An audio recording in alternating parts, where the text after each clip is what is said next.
There is a silence the world fears, not because it is empty, but because it is full. A silence that doesn't plead to be understood or perform to be loved. It doesn't chase. It doesn't beg. It simply withdraws. This is not the silence of apathy. It is not the silence of coldness. It is the silence of power. The kind that comes from within, sovereign, sacred, and unmoved. We were not raised to trust this kind of silence. We were taught that connection demands noise, that love must be spoken, performed, proved. But in truth, there is a deeper form of presence, one that needs no performance. Silence, in its truest form, is not absence. It is a mirror, and mirrors make people nervous. They reflect what has been long ignored. The power of silence. Silence is not passive, it is presence purified. It speaks in ways noise never can. It is where truth returns after being exiled by distraction. In silence, you begin to notice the subtle, the energetic shifts, the invisible contracts, the unspoken expectations that tie you to roles you've outgrown. Silence is where truth begins again. It is not a lack of voice, it is the voice refined. It doesn't argue to prove. It doesn't react to be seen. It simply stands. And when it stands, everything around it begins to rearrange. Not by force, but by the quiet gravity of clarity. Energy shifts through withdrawal. When you withdraw your energy from someone, from a place, from a pattern, something happens. Not on the surface, but in the current beneath the current. The energetic architecture begins to shift. People feel it before they understand it. They notice your absence not because you yelled, but because you stopped explaining. You stopped defending your worth. You stopped auditioning for spaces you had already outgrown. And in that stillness, you became sovereign again. We've been conditioned to believe withdrawal is cruelty, that distance is rejection. But what if withdrawal is not rejection, but correction? What if stepping back is what allows you to step back into yourself? Why reaction is not connection? Reaction is often mistaken for connection. But reaction is not the voice of your soul, it's the scream of your wound. It is what happens when we lose center and give away power in the name of validation. When you react, you become predictable. When you are predictable, you are controllable. To react is to be pulled into someone else's gravity. To respond in silence is to stay in your own. Sometimes, the most revolutionary thing you can do is nothing. To pause. To not explain. To not correct the misunderstanding. To not rush to fix their discomfort with your boundary. Because silence, in this way, is not avoidance, it's alchemy. You are transforming your energy by not leaking it. How emotional distance awakens truth. There is a strange paradox. The closer you are to noise, the less you hear. But when you step back, everything becomes clear. Emotional distance is not emotional coldness. It is a form of sight. A sacred pause that allows you to feel again, not what they want you to feel, but what is actually there. When you give yourself space, you begin to notice who drains you, who mirrors you, who performs love and who embodies it, who confuses attachment with affection. Distance reveals. It uncloaks what intensity hides. It allows truth to rise to the surface, uncoated by performance or emotional manipulation. Your silence is not a wound. It is a womb where the new you is forming.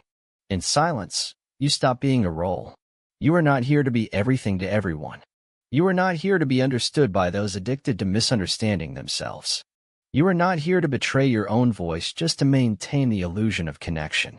Silence invites you to stop being a role, the fixer, the empath, the emotional sponge, and begin to simply be. That being may feel unfamiliar at first. You'll feel the urge to speak, to clarify, to explain why you are pulling away. But don't. Let the discomfort rise. Let the space speak louder than your defense ever could.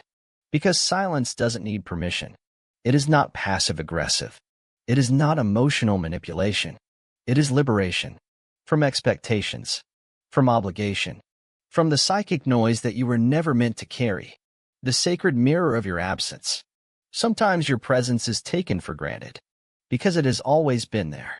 Always available. Always giving.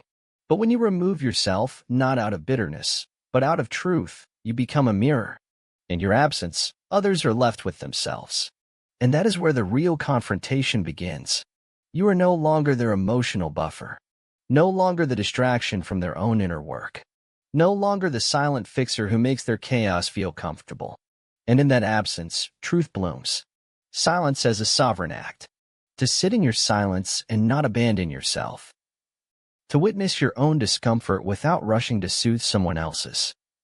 That is power. That is sovereignty. That is healing. Not the healing that begs to be seen, but the kind that happens quietly in the dark where no one is watching. The kind that reweaves your nervous system back into safety. That tells your body, you don't have to perform anymore. You are enough in your stillness. Closing of Act 1. Returning to the inner temple. You don't owe everyone your presence. You don't owe anyone your energy. You are not responsible for managing other people's discomfort with your evolution. Silence is not something you fall into. It is something you rise into. You rise into it like a queen removing her crown after a long war. Like a monk returning to his monastery after years in the world. Like a sovereign returning to their throne, not to rule others, but to reclaim the kingdom within. This is where the path begins. Not with noise, not with battle, but with a whisper. The whisper that says, come home, to you, to truth, to silence. Before we learn to speak, we learn to please. Before we understand our own needs, we are taught to meet the needs of others. And before we ever say no, we say yes, not because we want to, but because we've been programmed to believe our worth is conditional. This is the silent prison, not made of bricks, but of expectation, not locked by chains, but by the invisible need to be liked. Pleasing is not always kindness. Sometimes it is self-abandonment dressed in virtue. Sometimes it is fear disguised as empathy. Sometimes it is a desperate prayer. Please don't leave if I make you happy. But in the sacred act of reclaiming yourself, this prison must be exposed and dismantled, brick by emotional brick. Social conditioning and over-availability. We live in a culture that rewards over-availability, that praises the selfless, the tireless, the ever-giving, especially when that giving comes at the expense of the self. From childhood, we are taught to smile when we're hurting, to apologize when we haven't done wrong, to be nice, even when our body says run. We learn early that acceptance is a performance, that love is earned through self-erasure. The good daughter, the helpful son, the dependable friend, the agreeable partner. Each role reinforced by praise, approval, and proximity. And so, the self is slowly traded for survival, not out of malice, but out of a deep primal need, belonging. But there comes a point in every soul's journey when the cost becomes too high. When your nervous system begins to whisper, then scream. I am exhausted from being what they want. The myth of being needed. There is a subtle addiction beneath the surface of people-pleasing. The need to be needed. It feels good at first, to be the one they call, to be the one who understands, who fixes, who stays up all night to hold someone else's storm. But eventually, this identity becomes a trap, because when you're always the one holding others, who holds you? The myth of being needed becomes a form of emotional codependency. You derive your worth from your usefulness.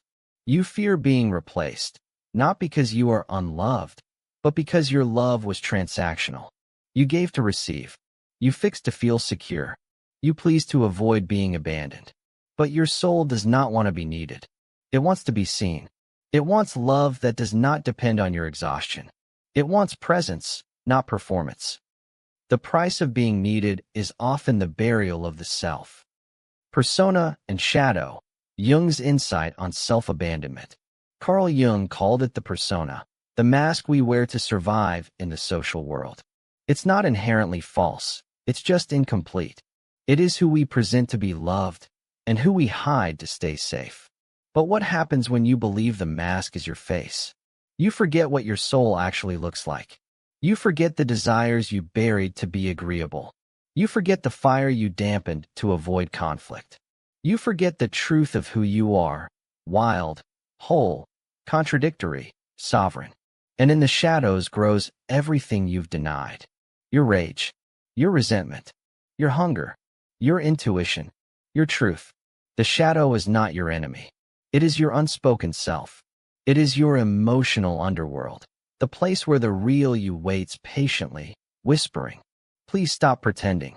I miss you." When you abandon your truth to please others, you build a home in exile. You become foreign to your own needs. You become fluent in others' feelings and mute in your own. This is not empathy. It is self-erasure. Why the pleaser feels invisible.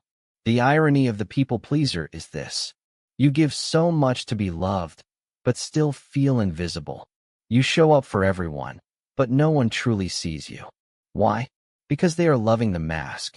They are responding to the role, not the soul. And the more you perfect the mask, the more disconnected you feel. Because deep down, you know, this is not who I am. This is not my truth. This is my strategy, my survival, my script. And what you secretly long for is someone who can see behind it all. Someone who says, "I don't need you to perform. I just want you." But the tragedy is, until you remove the mask yourself, no one can meet the real you. Breaking the habit of emotional overfunctioning. Emotional overfunctioning is when you carry the weight of everyone's feelings. You anticipate needs. You decode silences. You try to fix the room when it gets too tense. But what if your nervous system was not designed to hold the world? What if your gift of sensitivity was meant to guide yourself, not sacrifice yourself? It is not your job to hold what others refuse to process. It is not your purpose to absorb every emotion and call it love. Boundaries are not a betrayal of empathy. They are the container that protects it. Every time you say yes to please them, you say no to yourself. One day, that no echoes too loudly to ignore. Letting the mask crumble. Let the mask fall. Let the silence grow when you don't rush to fix it. Let the discomfort come when you stop apologizing for your truth. Let the space open when you no longer fill it with over-explaining. This is the death of the pleaser and the rebirth of the self. Yes, some will pull away. Yes, some will guilt you. Yes, some will say, "You've changed." But you will nod quietly and say, "Yes, I finally have." And you will find, not immediately, but eventually, that your presence begins to magnetize those who do not need to be impressed, only met. Returning to the true self. You were never meant to be liked by everyone. You were meant to be real, to be messy, complex, whole, to be full of contradiction and still deserving of love. You were never meant to be the emotional janitor for people who never learned to clean up after their own trauma. You were never meant to carry everyone. You were meant to carry yourself, with grace, with sovereignty, with silence when needed. The prison of pleasing was never locked. The door was always open. You only needed to realize the only one holding the key was you. Let them love the quiet you, the honest you, the unpolished you. That is where freedom lives. There is a theft that leaves no trace, no broken windows, no evidence, just a slow, aching exhaustion and a life that feels dimmer than it should. It happens in conversations that leave you hollow, in spaces where your soul shrinks to survive, in relationships that look warm but leave you cold. This is not physical theft. This is energetic, psychic, invisible, and it is more common than we dare to admit. Jung and the architecture of psychic energy.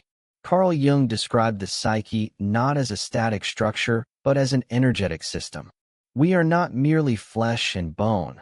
We are currents, living systems of emotional electricity, constantly exchanging signals, desires, fears. Every thought you think, every feeling you suppress, every interaction you enter, is a transaction of psychic energy. And like money, if you don't track where it's going, you'll wake up broke and confused. Most of us weren't taught to protect our energy. We were taught to protect image, to serve politeness before presence, to serve connection before clarity. And in doing so, we leak. How emotional vampires function. Not all who take your energy do so maliciously. Some do it automatically, through unconscious need, dependency, or disorder.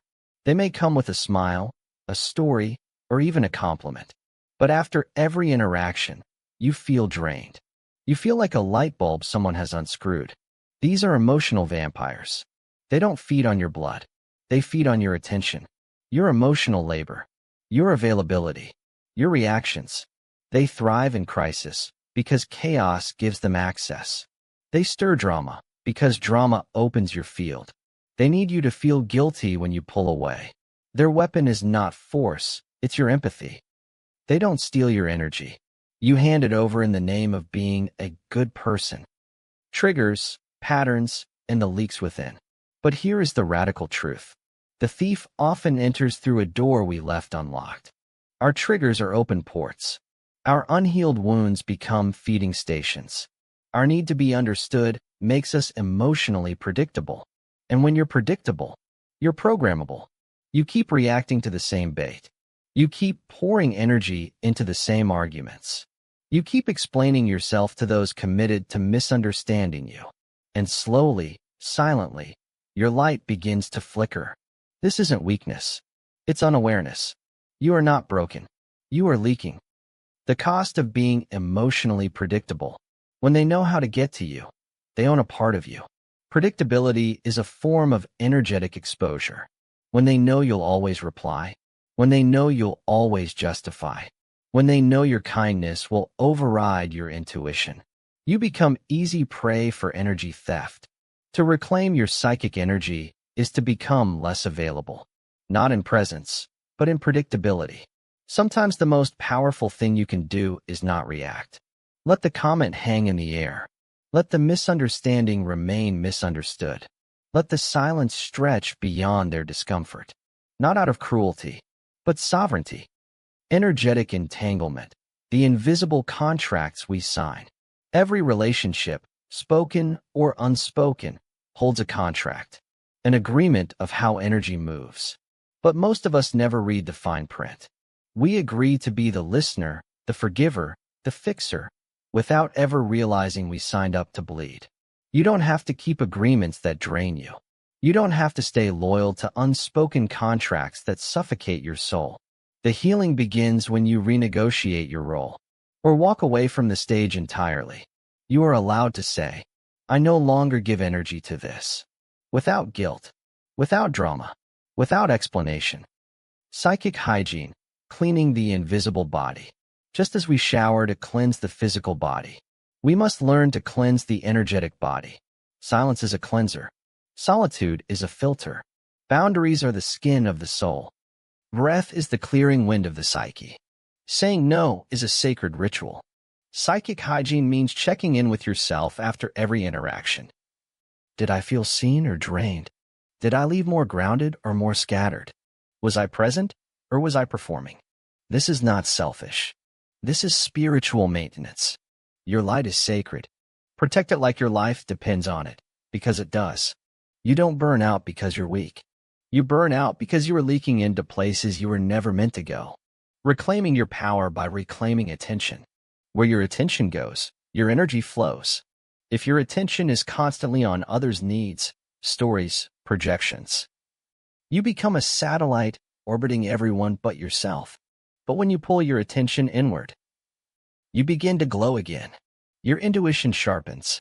Your desires resurface. Your body relaxes. Your life begins to align not with obligation, but with authenticity.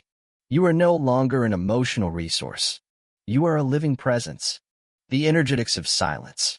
When you stop reacting, the energy shifts. When you stop explaining, the spell breaks.